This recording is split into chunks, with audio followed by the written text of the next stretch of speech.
Welcome back. In this lecture, we'll talk about genetic algorithms, building on concepts earlier we talked about in beam search and parallel search. So genetic algorithm is still a population-based method. You have K number of individuals. So it's a lot like beam search. But instead of individuals changing, like as if you were doing a whole bunch of stochastic greedy descents all at once, here we are now combining pairs of individuals together to create an offspring. And this is why we call it a genetic algorithm, because we have this whole effect of a combination or a sexual reproduction at each stage of the algorithm.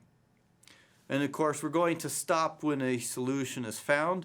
The other thing that will also happen that's kind of akin to something like a random restart is we're going to allow mutation as well, where some values are just going to randomly change.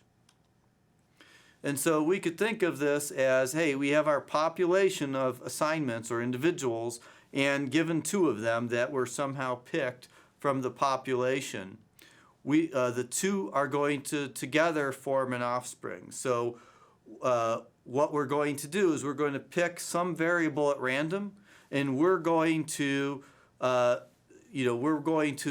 maybe swap the values of those two variables between the parents that had produced the offspring.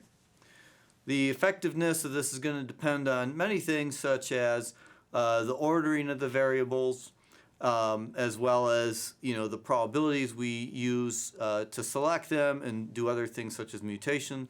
So of course this leads to many variants, and genetic algorithms are a well-established subfield itself in computer science.